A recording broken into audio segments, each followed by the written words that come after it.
आज बात करेंगे साल 1975 में आई ब्लॉकबस्टर फिल्म जय संतोषी माँ में संतोषी माँ का किरदार निभाने वाली अभिनेत्री अनीता गुहा जी के बारे में। अनीता गुहा जी की कहानी जानने लायक है। चलिए शुरुआत करते हैं अनीता जी की कहानी की, वो भी एकदम शुरुआत से। अनीता गुहा का जन्म हुआ था 17 जनवरी 1939 को। अनीता गुहा का जन्म भी बर्मा के पास जंगलों में मौजूद एक गांव में हुआ था, जबकि इनका बचपन दार्जिलिंग और सुंदरवन के इलाकों में गुजरा था। 3 भाई बहनों में अनीता जी सबसे छोटी थी। अनीता जी से बड़े इनके भाई और फिर एक बहन थी। भारत का बंटवारा हुआ तो अनीता जी के पिता कलकत्ता में बस गए। वहीं पर अनीता जी की स्कूलिंग कंप्लीट हुई। साल 1950 के दशक की शुरुआत में अनीता गुहा जी ने मिस कलकत्ता का खिताब हासिल किया था। जब साल 1952 में बॉम्बे के कारदार स्टूडियोज और हॉलीवुड के ली कैमरिन ने साथ मिलकर कारदार कॉलिनोस टैलेंट कंपटीशन का आयोजन करने की घोषणा की तो अनीता जी भी उसमें हिस्सा लेने के लिए बॉम्बे आई। अनीता गुहा जी कहती हैं कि उन्होंने कारदार कॉलिनोज कंपटीशन के सभी राउंड्स में प्रथम स्थान हासिल किया था, लेकिन यहाँ एक कंफ्यूजन है। दरअसल अभिनेत्री पीस कंवल दावा करती है कि उस कंपटीशन की विजेता वो थी, जबकि अनीता गुहा कहती है कि विजेता की ट्रॉफी उन्हें मिली थी। और चूंकि अब उस वक्त का कोई दूसरा शख्स मौजूद नहीं है तो किसका दावा सही है ये कहना मुश्किल है। बहरहाल हम इस कहानी को अनीता गुहा जी के कहे अनुसार ही आगे बढ़ाते हैं। एक इंटरव्यू में अनीता गुहा जी ने कहा था कि कारदार स्टूडियोज ने 300 रुपये प्रति माह पर 2 साल का कॉन्ट्रैक्ट उनके साथ किया था, लेकिन दिक्कत ये थी कि अनीता जी को हिंदी नहीं आती थी। कारदार स्टूडियोज ने शर्त रख दी कि इन्हें 6 महीने में हिंदी सीखनी होगी। कॉन्ट्रैक्ट साइन करके अनीता गुहा कलकत्ता वापस लौट गई। ये वही टैलेंट कंपटीशन था जिसमें चांद उस्मानी ने भी हिस्सा लिया था और इसके बाद वो भी फिल्म इंडस्ट्री में नाम कमाने में सफल रही थी।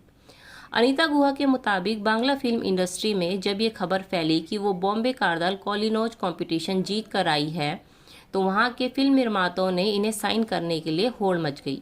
इसी दौरान अनीता गुहा के जीवन में एक दुखद घटना भी घटी। इनके पिता का निधन हो गया। पिता का निधन होने के बाद इनकी मां ने इन्हें बॉम्बे भेजने से इनकार कर दिया। नतीजा कारदार स्टूडियोज के साथ बॉम्बे में जो कॉन्ट्रैक्ट ये साइन करके आई थी वो रद्द करना पड़ा। अनीता गुहा जी ने बांग्ला फिल्मों में काम करने का फैसला किया और साल 1953 में आई फिल्म बांछेर केला अनीता जी की पहली फिल्म बनी। इस फिल्म में अनीता जी के हीरो थे अनूप कुमार। फिल्म ठीक ठाक चली थी, हालांकि अनीता जी का मन बॉम्बे की फिल्मों में काम करने के लिए मचल रहा था। इत्तेफाक से इसी दौरान हिंदी फिल्मों के नामी अभिनेता और कॉमेडियन ओम प्रकाश जी अपनी किसी फिल्म की रिलीज के सिलसिले में कलकत्ता आए। उनकी मुलाकात अनीता गुहा से भी हुई। ओम प्रकाश जी अनीता गुहा की शख्सियत से बड़े प्रभावित हुए। उन्होंने अनीता जी को अपनी अगली फिल्म दुनिया गोल है के लिए साइन कर लिया।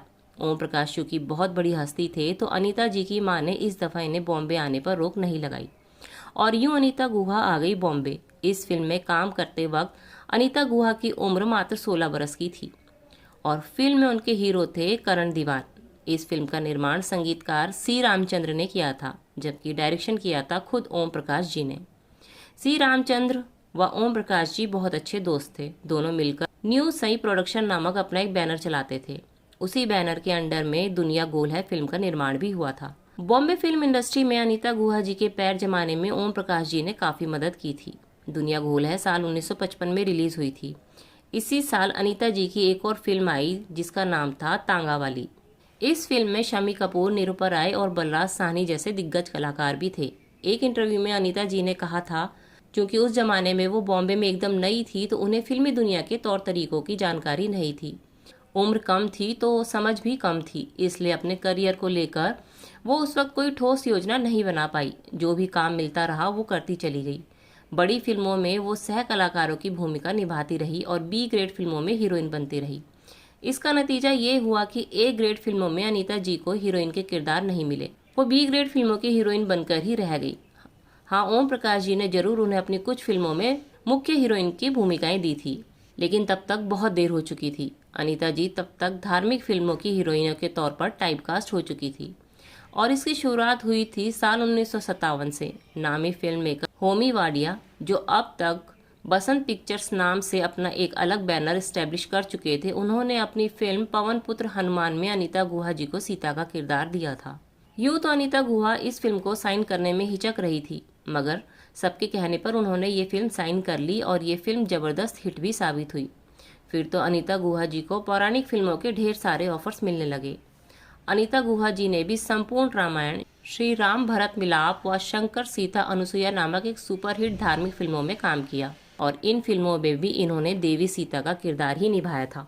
1961 में अनीता गुहा जी ने अभिनेता माणिक दत्त से शादी कर ली। माणिक दत्त जी ने भी कई फिल्मों में चरित्र किरदार निभाए थे। शादी के कुछ साल बाद अनीता गुहा जी ने खुद को फिल्मों से दूर कर लिया और फिर लगभग 4 साल बाद शक्ति सामंत की फिल्म आराधना से एक दफा फिर से बतौर चरित्र अभिनेत्री अनीता गुहा जी ने फिल्मों में वापसी की। फिर तो अनीता जी ने संबंध, शर्मीली, अनुराग, झूम उठा आकाश, तुम्हारे लिए, 50-50 व कृष्णा कृष्णा जैसी फिल्मों में काम किया। इनमें से कुछ फिल्मों में इनके पति माणिक दत्त ने भी काम किया था। 1975 में आई जय संतोषी माँ अनीता गुहा जी की दूसरी पारी की सबसे कामयाब फिल्म साबित हुई। ये फिल्म आज भी भारत की सबसे सफल फिल्मों में से एक मानी जाती है। अनीता गुहा जी को फिल्म शारदा व गूंज उठी शहनाई के लिए फिल्म फेयर अवार्ड का नॉमिनेशन भी मिला। 40 साल लंबे अपने करियर में अनीता गुहा जी ने बांग्ला, हिंदी, भोजपुरी व राजस्थानी भाषा की फिल्मों में काम किया और 100 से अधिक फिल्मों में अभिनय किया। 1991 में आई लखपति अनीता गुहा जी की आखिरी फिल्म थी। अभिनेत्री माला सिन्हा, स्मृति बिस्वास व बेला बोस जी से अनीता गुहा जी की बहुत अच्छी दोस्ती थी। जीवन के आखिरी सालों में इन सहेलियों ने अनीता गुहा जी का बड़ा साथ दिया था और इनकी बड़ी बहन की बेटी व नामी अभिनेत्री रही प्रेमा नारायण भी हर कदम पर अनीता गुहा जी के साथ खड़ी रही। इनके पति माणिक दत्त की मृत्यु के बाद इन सभी ने कभी भी अनीता गुहा जी को अकेलेपन का एहसास नहीं होने दिया। 20 जून 2007 के दिन अनीता गुहा जी इस संसार से चली गई।